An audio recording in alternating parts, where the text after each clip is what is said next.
একজন ছেলে তার মাকে প্রশ্ন করলো, মা, নামাজ পড়ে তুমি সবার প্রথমে কার জন্য দোয়া করো? তো তিনি কিছু বললেন না বলে ছেলে বায়না ধরলো। তারপর সে বলল যে, তুমি জানতে চাও আমি কার জন্য দোয়া করি? আমি নামাজ পড়ে ভুলে যাই আমার অসুস্থতার কথা, ভুলে যাই আমার দারিদ্রতার কথা, ভুলে যাই আমার চাওয়া পাওয়া শখ আহ্লাদের কথা। সব কিছু আল্লাহর কাছে না চেয়ে আমি শুধু দোয়া চাই তোর জন্য। আমি সবসময় তোর জন্য দোয়া করি যেন আমার সন্তান ভালো থাকে। তো প্রত্যেকটা বাবা মাই কিন্তু সবার আগে তার সন্তানের মঙ্গল কামনা করে, সন্তানের জন্যই দোয়া চায়। নামাজ শেষে মোনাজাত ধরে প্রথমে তার সন্তানের জন্যই দোয়া করে, তার হাজব্যান্ডের জন্য দোয়া করে, তার সংসারের যেন সমস্যা না হয়, বিপদ আপদ না হয়, এই জন্য দোয়া করে, বাবা মায়ের জন্য দোয়া করে। শুধু দোয়া করতে ভুলে যায় নিজের জন্য। আর এইটাই নিয়ম, কারণ যিনি সবার জন্য দোয়া করবেন তার জন্য তো আল্লাহ আছে। পাড়া প্রতিবেশী, আত্মীয় স্বজন, ছেলে মেয়ে, স্বামী সন্তান সবার জন্যই দোয়া করতে হয়। মনে রাখবেন, সকলেরই বাবা মা আছে। বাবা মা এমন এক জিনিস, তার সন্তানরা যতই খারাপ হোক না কেন তাদেরকে বলতে হয় না আমার জন্য দোয়া করো, কারণ বাবা মায়েরা তার সন্তানের জন্য জীবনের বিনিময়ে আল্লাহর কাছে দোয়া চায় যেন তারা ভালো থাকে। এটা কোনো বাবা মাকে বলতে হয় না। সম্মানিত দর্শক, আসসালামু আলাইকুম। আমি ফাতেমা বলছি নারায়ণগঞ্জ থেকে। সবাইকে ওয়েলকাম জানিয়ে শুরু করছি নতুন আরো একটি লাইফস্টাইল ব্লগ। আশা করছি সম্পূর্ণ ভিডিওটি শেষ পর্যন্ত দেখবেন। ইনশাআল্লাহ ভিডিওটি আপনাদের কাছে ভালো লাগবে। সকাল ঘুম থেকে উঠে ঘরটর ঝাড়ু দিয়ে তারপর সোজা চলে গেলাম পাখির রুমে। সেখানে যে রুটি বানালাম, আর ডাল রান্না করা ছিল, লাউ দিয়ে ডাল রান্না করেছিলাম কালকে, তো সেটা গরম করে নিলাম। আর এই তো দুধ চা করে দিলাম, কারণ সকালে কিন্তু দুধ চা দিয়েও রুটিটা খাওয়া যায়। তো ভাবছিলাম যে এইভাবে চা দিয়ে রুটিটা খেয়ে নিবো আর কি। তো পরে দেখলাম যে না, ডাল তো আছে, তাহলে তো আরো বেশি ভালো হয় ডাল দিয়ে রুটি খেতে। তো এই জন্য লাউ ডালটা গরম করে দিয়ে দিলাম, আর আমরাও খেয়ে নিব। তো আপনাদের ভাইয়া এখন চলে যাবে দোকানে, আর তার জন্য আমি একটু তাড়াহুড়া করে তারপর রুটিটা বানাতে গেলাম যেন একবারে খেয়ে চলে যেতে পারে। কারণ অন্য সময় আমি একটু দেরি করে যদি নাস্তা বানাই তাহলে সমস্যা হয় না, কারণ ছেলে যে তার বাবাকে পাঠায়। তো ইদানিং সাইফুল আবার কলেজে রেগুলার যাইতেছে, তো ও যে আর কি তাকে পাঠাতে পারবে না। তো আপনাদের ভাইয়েরও নাস্তা খেতে আসতে সমস্যা হবে, যার কারণে তাকে খাইয়েই পাঠাইতেছি। আর সাইফুল তো আর কি কলেজে যায়, তো এখন সে আসে সেই 5টা বাজে, 11টার দিকে যায় আর কি, 12টায় ক্লাস হয়।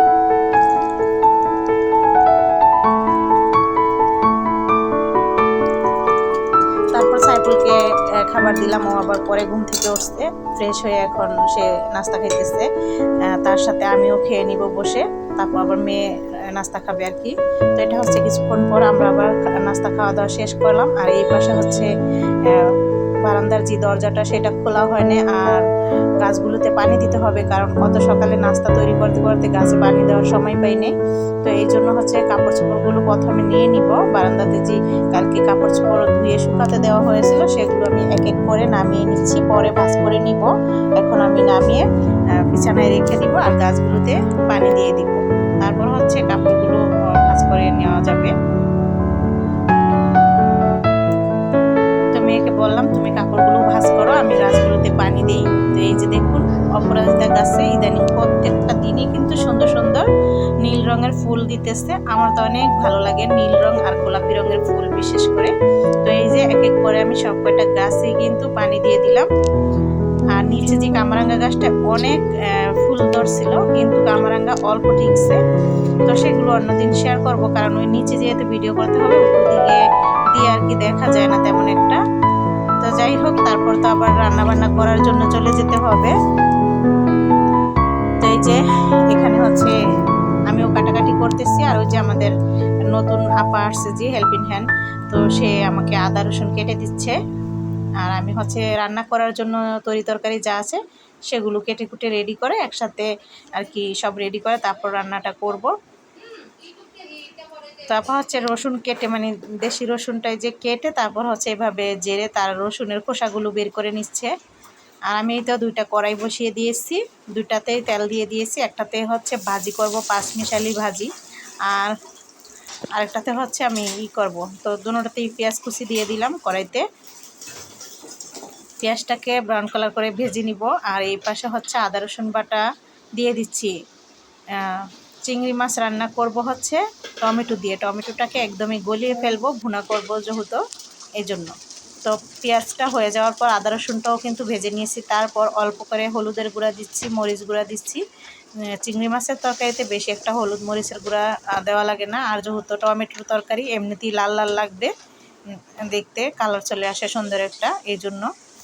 তো মশলা তো আমি কষাইতে দিলাম। ওই পাশে হচ্ছে আমি পটল, তারপর হচ্ছে বেগুন, আলু, এরপর হচ্ছে দুন্দুল সব একসাথে মিক্স করা, 3-4 পদের তরকারি একসাথে মিক্স করে ভাজি করে নিচ্ছি। এই তো এখন আমি হচ্ছে ভালো মতো মশলা কষানো হয়ে যাওয়ার পর দিয়ে দিলাম টমেটোগুলো। টমেটো দেওয়ার পর ভালো মতো কষিয়ে নিব, একদম যেন টমেটোটা গলে যায়। তারপরেই মাছগুলো দিয়ে দিলাম। দেখুন আমি অফ ক্যামেরায় বেশিক্ষণ কষিয়ে নিয়ে তারপর মাছটা দিয়ে দিলাম। মাছটা আবার দেওয়ার পর কিছুক্ষণ কষিয়ে নিয়ে অল্প করে ঝোলের পানি দিয়ে দিয়েছি। আর এই তো নামানোর আগ দিয়ে হচ্ছে ভাজা জিরা গুঁড়াটা দিচ্ছি আর ধনিয়া পাতা দিয়ে নামিয়ে নিব। তো হয়ে গেল আমার শর্টকাট রান্না। তো এই তো ভাজিও হয়ে গেছে আর হচ্ছে মাছ ভুনাটাও হয়ে গেছে। আর কিছু করব না, কালো জিরার গুঁড়া আছে, তো সেটা দিয়েও খাওয়া যাবে সাথে। তো সেটা নিয়ে 3 পদ হয়ে যাবে। এই তো ওই আন্টিকে একটু সাহায্য করলাম। তো এই পাশে আপাজি ফার্নিচারগুলো মুছতেছে, সেগুলো আমার মেয়ে হচ্ছে দেখিয়ে দিতেছে। তো এইভাবে করে ভিডিওটি শেষ করছি। সবাই ভালো থাকবেন, আল্লাহ হাফেজ।